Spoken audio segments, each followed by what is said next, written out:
La Iglesia Presbiteriana Evangélica Westminster en Bayamón presenta La Hora Reformada. Saludos, amados hermanos y amigos.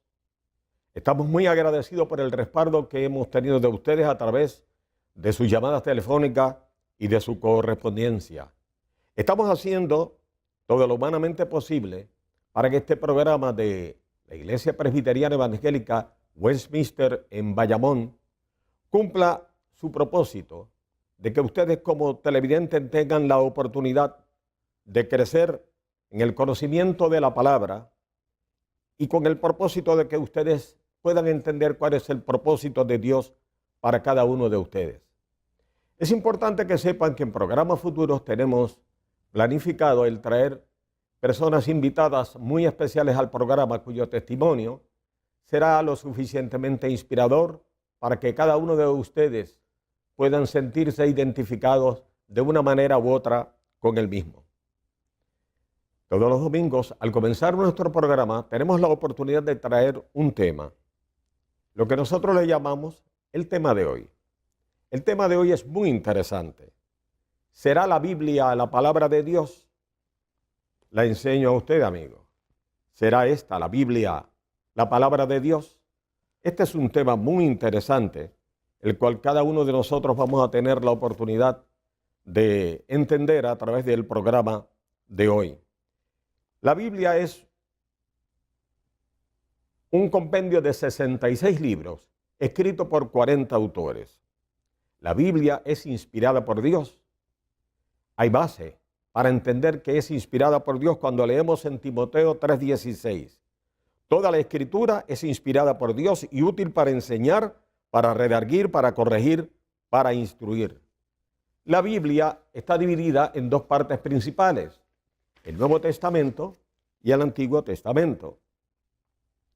El Antiguo Testamento no habla de la historia de un pueblo. El Nuevo Testamento nos habla de la historia de un hombre. Pero hay unos datos muy interesantes y muy reveladores, los cuales ustedes van a tener la oportunidad de enterarse. En este momento les voy a presentar a nuestro pastor, el reverendo Juan Ramón Rivera, quien nos va a hablar más ampliamente sobre nuestro tema de hoy. ¿Será la Biblia la palabra de Dios? Muy buenas tardes, Pedro. Saludos. Muy buenas tardes a los televidentes. Que el Señor les bendiga. Bien has dicho que la Biblia es la palabra del Señor y a la hora de determinar si ésta lo es o no lo es, el factor más importante para llegar a esa determinación no es la opinión de nosotros los hombres, sino la opinión de Dios mismo. Y como ha citado la propia Escritura, que es la palabra de Dios, lo afirma así. Sin embargo, me parece interesante compartir con ustedes, los televidentes, y contigo, Pedro, unos datos relacionados con una encuesta que se hizo en los Estados Unidos en el 2013, que quiero tomar de allí unos datos comparativos 10 años antes, 1993, más bien 20 años antes, 93 al 2013, y cómo arrojan la opinión de la gente con respecto a algunas preguntas relacionadas con la palabra del Señor. En primer lugar, esta encuesta revelaba que en el 1993, el 92% de las personas encuestadas en los Estados Unidos, que es una nación basada sobre la Sagrada Escritura, poseían una Biblia en su casa, al menos una versión de la Sagrada Escritura en su casa. En el 2013, la encuesta revela que un 88% de las personas poseen una Biblia en su casa. Así hay una reducción de un 4%. También otra pregunta interesante que se plantea es qué piensan la gente con respecto a si la Biblia es un libro sagrado. En el 93, un 85% de los encuestados respondió que la Biblia es un libro sagrado. Sin embargo, en el 2013, un 80%, una reducción de un 5%, consideran que es un libro sagrado. Y tal vez tú dirás, o cualquiera podría decir, Pedro y televidentes, que un 88% de personas con una Biblia en su casa y un 80% de ellos que creen que la Biblia es un libro sagrado es un número positivo. Bueno, no necesariamente. La misma encuesta revela que un 66%, solo un 66% de una reducción bastante grande con respecto a quienes creen que es un libro sagrado versus este 66% son los que creen que la Biblia debe ser enseñada. Y nos parece contradictorio. Eso 80% cree que es un libro sagrado, solo un 66% cree que debe ser enseñada. Pero aún hay unos datos más reveladores. Un 47% solo, es decir, menos de la mitad de los encuestados, creen que la Biblia contiene todo lo que es necesario para vivir una vida plena.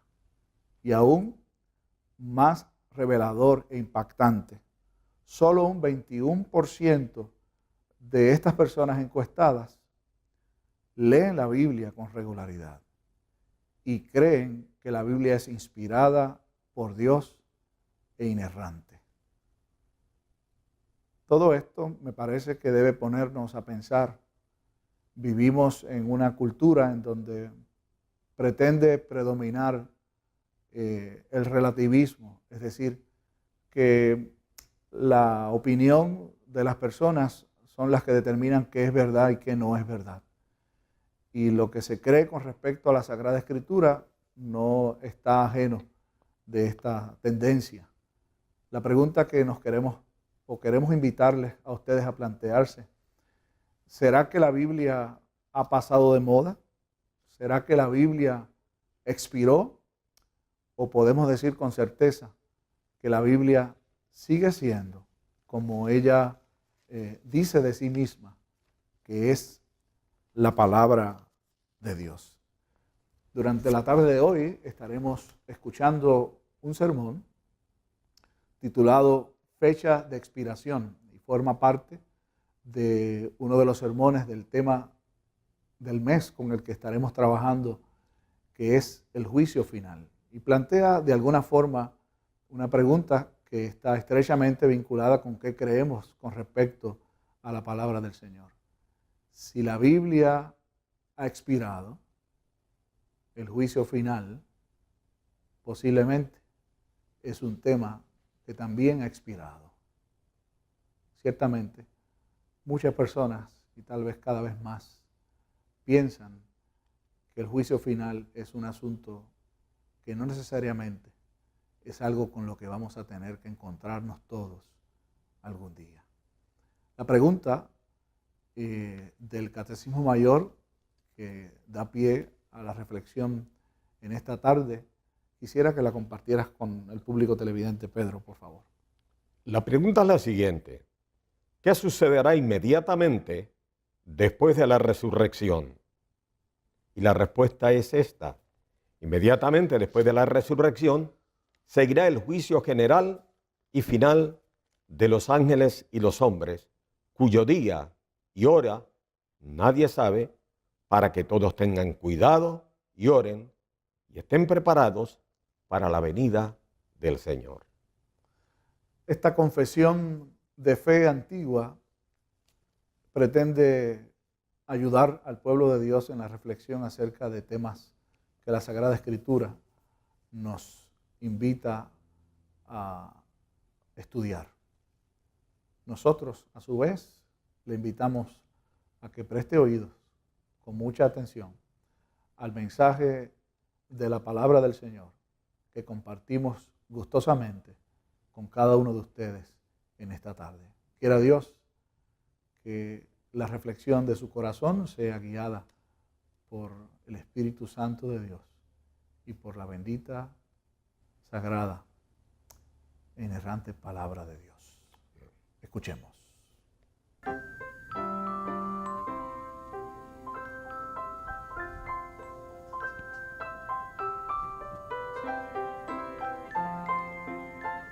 Hola, ¿cómo están ustedes? ¿Se están portando bien? ¿Seguro? ¿Alguna vez en la casa de ustedes alguien los manda a arreglar el cuarto? ¿Quién los manda? Tu mamá. Ajá, ¿quién los manda? ¿Y qué pasa si tú no lo arreglas? Te regaña. ¿Tú crees que tu mamá ve si tú lo arreglas o no cuando se va del cuarto? No lo ve. Ok. ¿La maestra le pone asignaciones a ustedes? ¿Muchas asignaciones? No muchas. 4. ¿Y qué pasa cuando no la hacen? Ajá. ¿Tú crees que la maestra ve si tú la haces o no?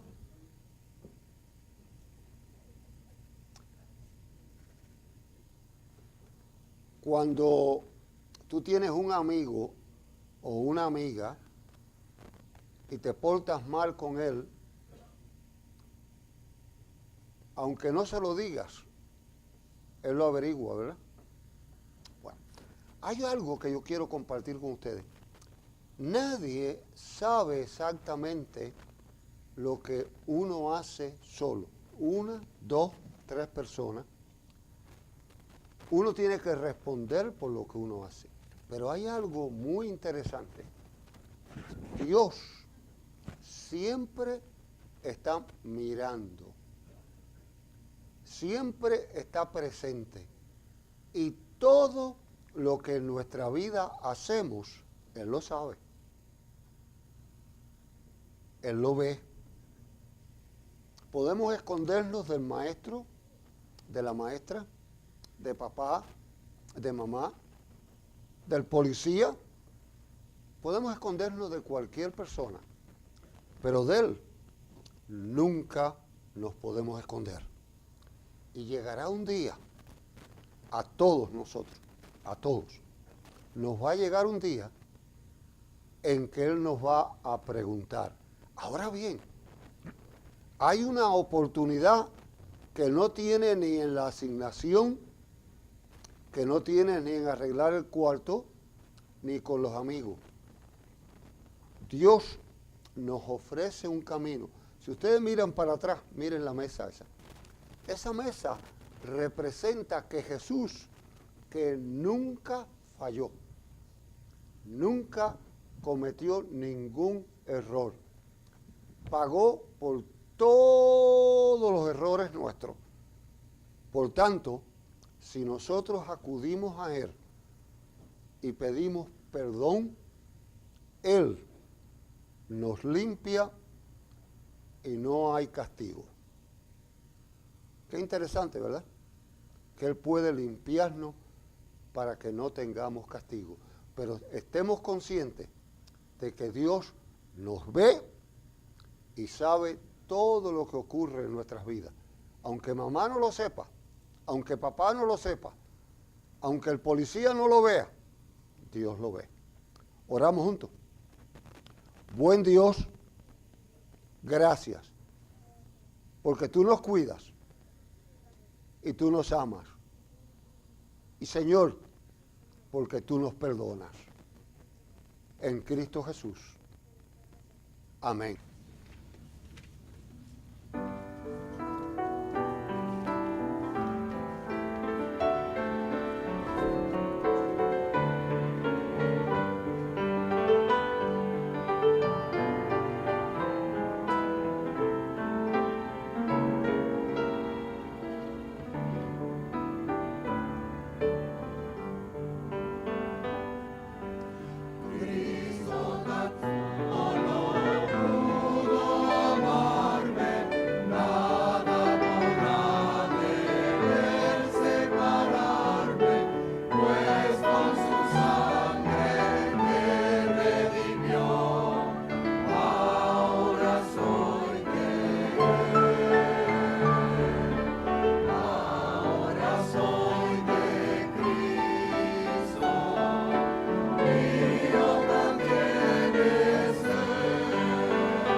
Oremos. Háblanos, Señor, en lo más íntimo de nuestro ser y concédenos, a pesar de nuestras limitaciones, responderte. En Cristo Jesús. Amén. A Dios y solo a Dios sea la gloria. Si usted toma unos segundos y mira su licencia, sabe que tiene una fecha de expiración. Será válida hasta ese día. Su plan médico también. Sus seguros, de igual manera. Muchos contratos tienen una fecha de expiración. Yo no soy cuidadoso, pero en casa Marta lo es. Y se pasa mirando las medicinas, si tienen fecha de expiración, o los productos enlatados, si tienen una fecha de expiración. O sea, se están hechos para un periodo de tiempo. Si usted es estudiante universitario y recibe beca Pell, el cambio radical de hace un tiempo le dice que se acabó la época que usted podía alargar su preparación. Tiene 6 años y se acabó. Y así, cantidad de cosas en la vida que tienen una fecha de expiración. Nos hemos acostumbrado tanto al concepto de fechas de expiración que pensamos que en el aspecto espiritual también, y en muchos movimientos o grupos religiosos se toma este tema como algo que ya pasó, como algo que no tiene relevancia, como algo que ya expiró, que fue útil para un tiempo, pero que hoy no tiene relevancia. Hay algunos que se atreven aún más de tomar las Escrituras y decir que no son relevantes para el día de hoy, porque en fin de cuentas realmente no son la palabra de Dios, sino son un compendio de algunas de las cosas. En el caso nuestro, vamos a todo lo contrario. Sí es la palabra de Dios. Sí es la palabra de Dios desde Génesis hasta Apocalipsis. y no tiene fecha de expiración. Algunos van hasta el chiste de decir, tú estás como Jesús, que vas a venir y nunca vienes. Cuidado con la sorpresa. Cuidado con la sorpresa. Yo tuve un profesor sumamente sabio, pero extremadamente exigente. Y el primer día de clase nos decía claramente a todos nosotros, yo no doy examen final. Ni me gustan los trabajos escritos. Sencillamente creo en los exámenes orales y de vez en cuando los invitaré a ustedes a sentarse conmigo y conversar un tema de lo que hemos cubierto. Y déjenme advertirles, nunca les voy a avisar, pero estén listos todo el momento porque cualquier día apareceré y les pondré un examen en la mano con el material que he cubierto.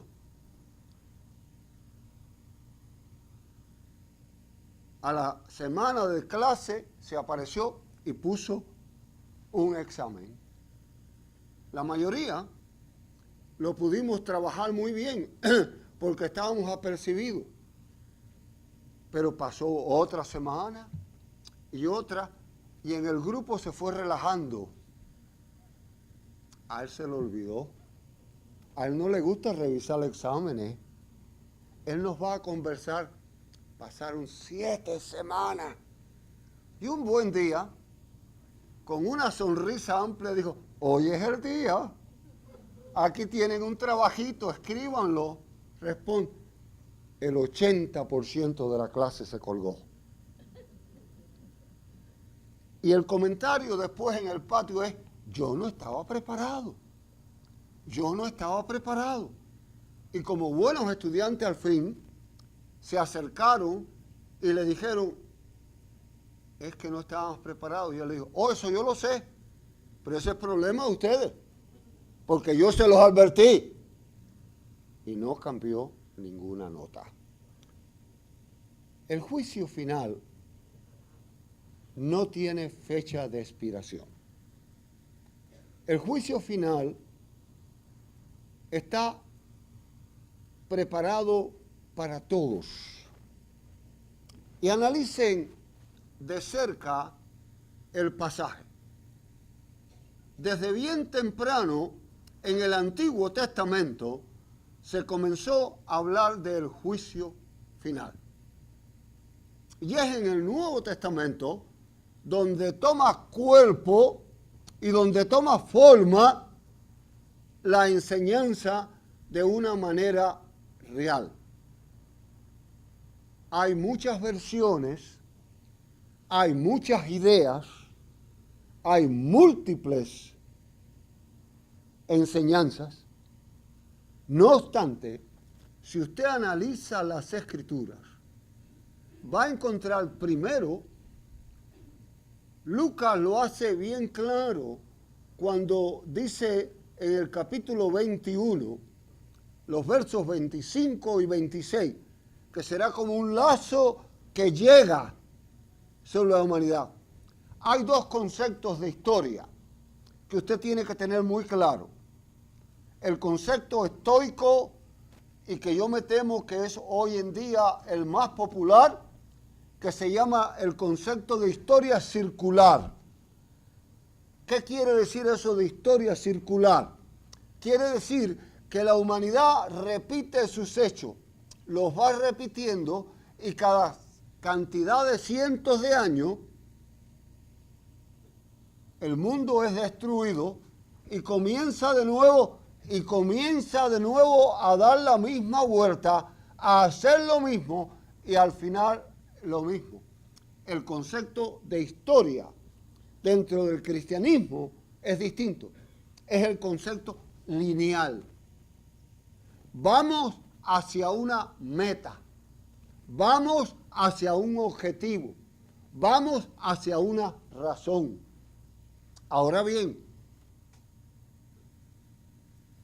no deje que nadie lo asuste o lo engañe diciendo, esto va a ocurrir porque pasó tal cosa. Mañana será el día. No hay duda que las escrituras son claras. Ni siquiera los ángeles del cielo lo saben. Solamente el Padre. El concepto de la segunda venida está íntimamente atado a la resurrección y al juicio. Y en el juicio, tengamos esto bien claro, en el juicio ya nosotros hemos sido absueltos, los miembros de la iglesia invisible que han sido perdonados, y un aspecto que muchas veces no se toca, en esa segunda venida seremos tomados en las nubes y llevados a la presencia de Dios y lo contemplaremos para siempre y seremos parte de los que juzguemos al mundo. Parte de los que juzguemos. Otros se acomodan muy plácidamente. Ay, Dios es amor. Deja eso, yo no tengo que preocuparme. Si ni siquiera perdonó a los ángeles que desobedecieron, que perdieron la dignidad de su rol, a ti y a mí, que nos da esa tremenda oportunidad, ¿cuánto más no nos exigirá? El juicio final no es para vivir asustado. El juicio final no es para vivir apesumbrado. Es todo lo contrario. Es para vivir apercibidos, listos y felices. Porque podemos tener todas las ideas que querramos. Que este partido va a remediar las cosas, aquel lo va a arreglar, este movimiento va a arreglar. El único fin del mal será el triunfo del bien en la segunda venida del Señor. Todo lo demás es pasajero. A veces no le dedicamos todo el tiempo y toda la energía que necesita el reconocer la segunda venida del Señor. Y como mencionamos hace unos segundos, verla en esa trilogía, resurrección, segunda venida, juicio. Y en el juicio, el Señor que conoce todo, que sabe todo, dictará sentencia. En el centro de Europa, en una pequeña ciudad, vivía un hombre extremadamente rico y poderoso. Se sentía el dueño de la comarca. Pisoteaba a todos los demás. Ignoraba a todos en el pueblo. Una pobre mujer que quedó viuda con su hijito salía a pedir para mantenerlo y él prácticamente gozaba con patearla, con maltratarla. El hijo se fue desarrollando y se convirtió en un pintor extremadamente famoso. Toda Europa exhibía sus obras de arte. Toda Europa lo alababa. Y se pensó que era el momento de traer toda aquella exhibición de arte a su pueblo natal. la trajo. El cuadro más conocido, el más alabado, era el que él se le grabó en su niñez, el maltrato de aquel abusador con su madre. Y lo pintó con todos los detalles. Era el que todo el mundo quería ver, el que todo el mundo alababa. Llegó al pueblo y la exhibición fue un éxito. Aquel hombre todavía vivía. Ya estaba él casi llegando a su fecha de expiación. Ya está a punto de expirar. Jorobado, bastón en mano, con dificultades, llegó. Quería ser parte de la fama de su pueblo. Pronto descubrió lo que era aquel cuadro. Pronto le vino a la mente lo que había en aquel cuadro pintado. Ofreció una cantidad inmensa de dinero para llevárselo, para desaparecerlo. Y el joven le dijo, no, yo no lo vendo. Subió la cantidad inmensamente. Y el pintor de nuevo le dijo, mire, no pierda su tiempo ofreciéndome.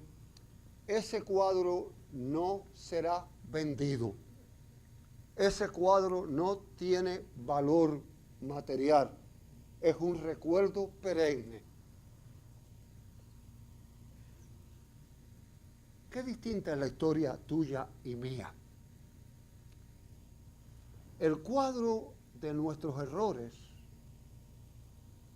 el cuadro de nuestros fallos, el cuadro de nuestras caídas, el cuadro de nuestros abusos, fue comprado con la sangre del Calvario. En el juicio final no estará el cuadro de los arrepentidos, estará el precio pagado por Jesucristo. No hay fecha de expiración para el juicio o para la segunda venida de Cristo. Pero sí hay fecha de expiración para aquellos que en su corazón sientan el arrepentimiento y por la unción y dirección del Espíritu Santo se acercan al Señor. Él los llama. La mesa es la invitación perfecta para decirte que tus pecados y mis pecados tienen fecha de expiración. Así como el juicio no lo tiene, la fecha de expiración de tu pecado y del mío es la sangre de Cristo Jesús. No dejemos pasar este primer domingo de Cuaresma frente a la mesa. Si ya hemos arreglado nuestras cuentas con el Señor, disfrutemos con alegría. Si no lo hemos hecho, sea este el momento solemne, el momento real de limpiar nuestra existencia. El cuadro de tus errores y mis errores no tiene que permanecer. Sí, querida familia, ni la segunda venida, ni el juicio tiene fecha de expiración. Ocurrirán, pasarán, tomarán lugar, La diferencia está si tú recibes la fecha de expiración de tus pecados o lo dejas libre para el día del juicio final. La mesa te invita, la mesa te llama, la Biblia te enseña. Acéptalo. Amén. Gracias, Padre, por tu palabra, por tu enseñanza, por tu dirección. Cuando en Cristo lo pedimos. Amén.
El mensaje de hoy ha sido muy inspirador e ilustrativo.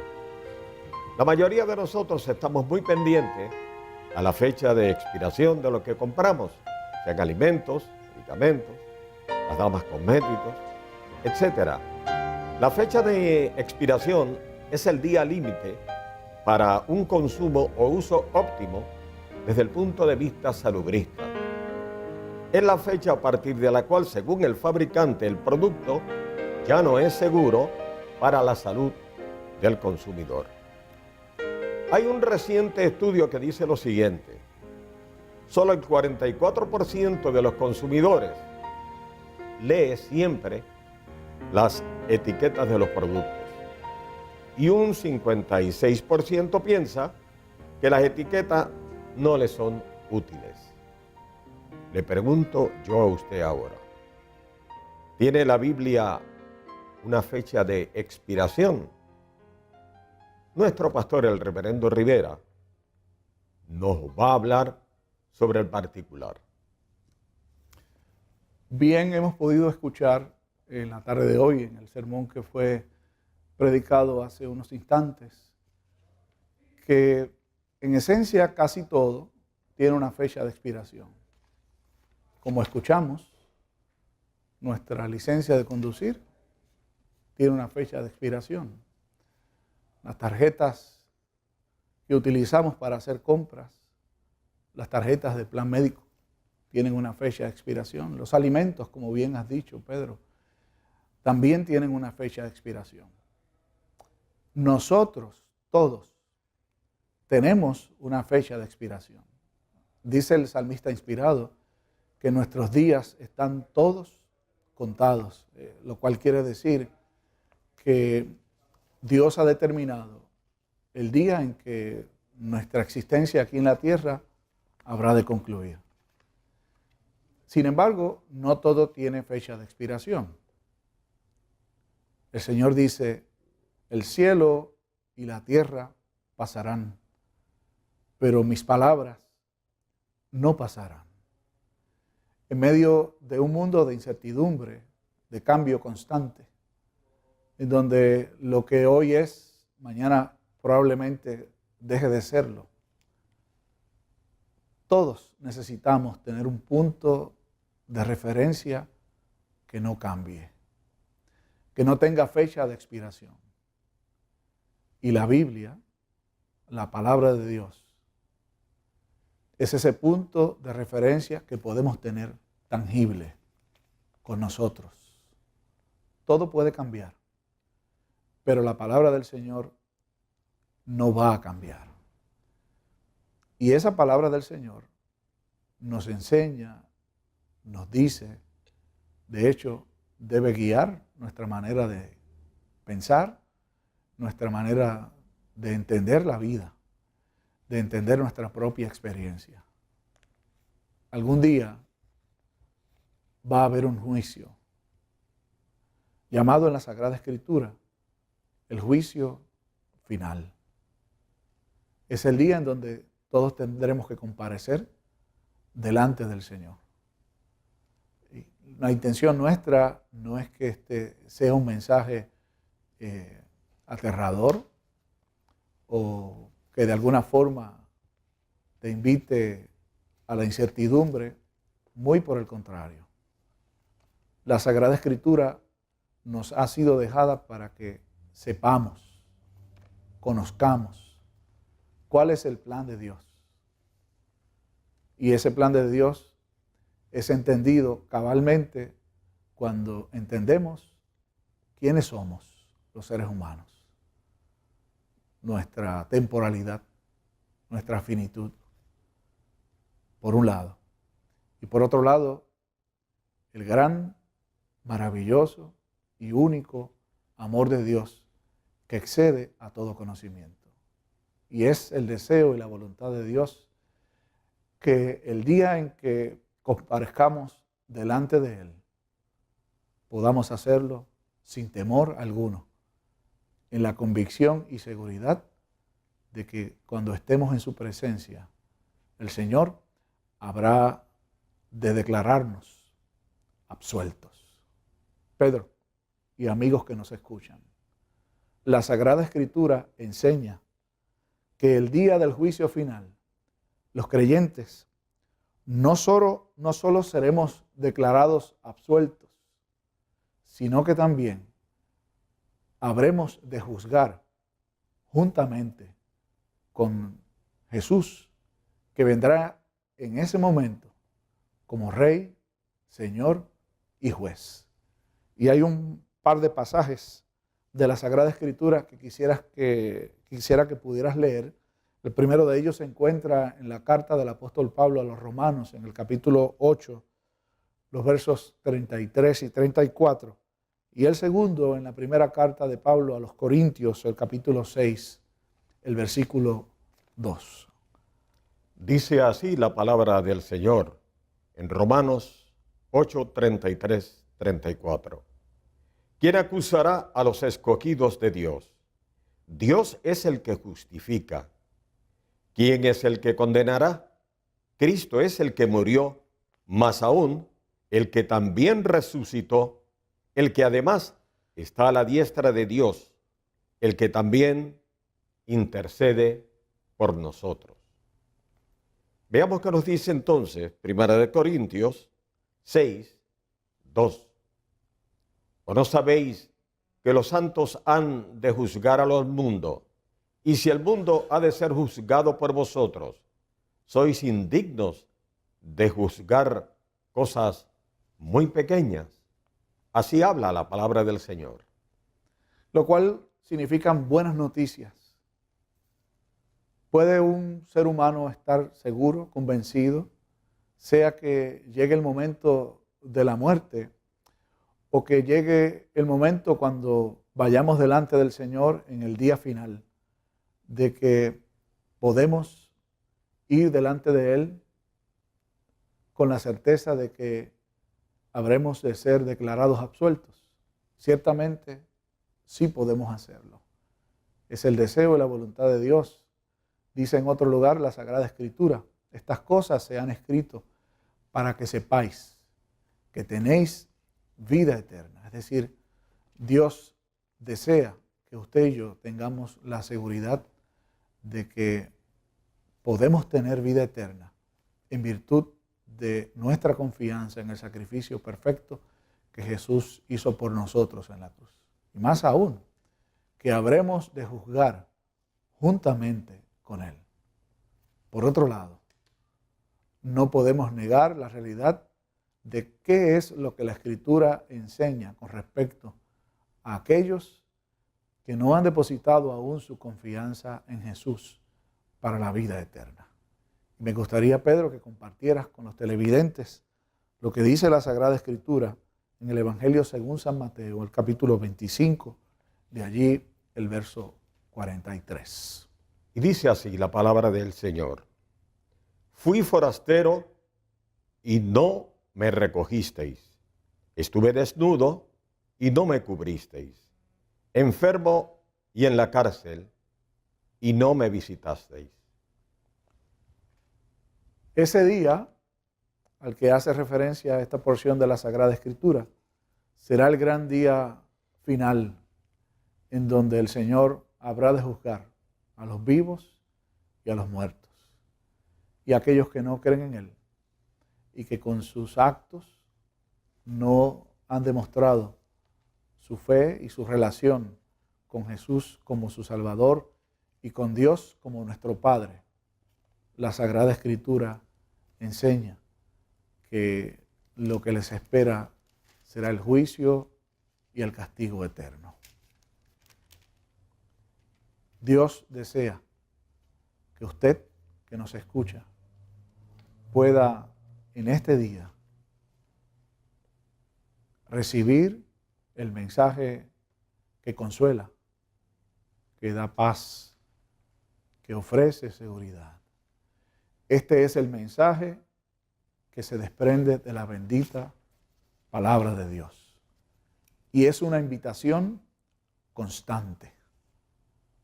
Dice la segunda carta a los Corintios, en el capítulo 6, en el versículo 2, de la siguiente manera, y quisiera que prestasen mucha atención a esta lectura. Porque dice: en tiempo aceptable te he oído, y en día de salvación te he socorrido. He aquí ahora el tiempo aceptable, he aquí ahora el día de salvación. ¿Cuándo es el día de salvación? Bueno, según lo que acabamos de escuchar, el día de salvación es ahora. Hay una tendencia nuestra a procrastinar, es decir, a dejar para otro día tomar decisiones que consideramos que no son relevantes. Esta es la decisión más trascendental que usted puede tomar. Decidir responder al llamado de Dios por su gracia. ¿Dónde usted va a pasar? No el día de mañana, los próximos 5 o 10 años, sino dónde usted ha de pasar la eternidad. Hoy es el día aceptable. Hoy es el día de salvación. ¿Desea usted ir delante del trono del juicio de Dios con la seguridad de que habrá de ser absuelto? Le invito entonces a que me acompañe en esta sencilla, sincera e importante oración. Le invito a orar con un servidor. Buen Dios, nos acercamos delante de ti. Tú conoces a cada uno de los que en esta hora, a través de la oración, se acerca a la presencia tuya. Más aún, sabemos que tú nos conoces. Conoces nuestro andar y nuestro reposo. Y aún nuestros pensamientos te son conocidos. No ha salido la palabra de nuestra boca y ya tú la sabes toda. Presento delante de ti a cada uno de los que ha escuchado el mensaje de tu palabra en esta tarde. Y te suplico, buen Dios, que tú extiendas tus manos benditas sobre ellos. Les concedas tu gracia, el arrepentimiento y el perdón, que solamente viene de ti. Cuando dejamos de confiar en nosotros mismos, en la opinión de otros, en nuestras buenas acciones, para comenzar a confiar solamente en ti y en lo que tu palabra bendita nos enseña. Concédeles perdón y la seguridad de la vida eterna. En el nombre de Jesús, Redentor nuestro, te lo imploramos. Que así sea. Amén. Amados hermanos, agradecemos en lo que vale el que nos hayan acompañado durante toda esta hora. Es la Iglesia Presbiteriana Evangélica Westminster de Bayamón quien les invita a estar nuevamente con nosotros la próxima semana. Pueden comunicarse con nosotros a través del 939-337-3300 o con el 787 al 228-1749. Nuestro correo es el P.O. Box 367 Bayamón 00960. A través de nuestro email es ipwbpr@gmail.com. Y nuestra dirección física, estamos en el edificio de la American School, en el segundo piso, anfiteatro, calle 9, C1, urbanización Hermanas Dávilas, en Bayamón. El próximo domingo tendremos otro tema y otro mensaje para la gloria y honra de nuestro Dios y para compartir con ustedes estas hermosas experiencias. Recibamos la bendición de nuestro pastor Reverendo Rivera. Y ahora es nuestro deseo que la bendición de Dios, el amor de Él como nuestro Padre, la bendición de Dios, la gracia de Jesucristo, su Hijo, Salvador nuestro, y la bendición de Dios a través de la comunión del Espíritu Santo sea con todos y cada uno de ustedes, en sus hogares, familiares, y sea también con todo el pueblo de Dios esparcido por el mundo, ahora y siempre. Amén. Amén. Muy buenas.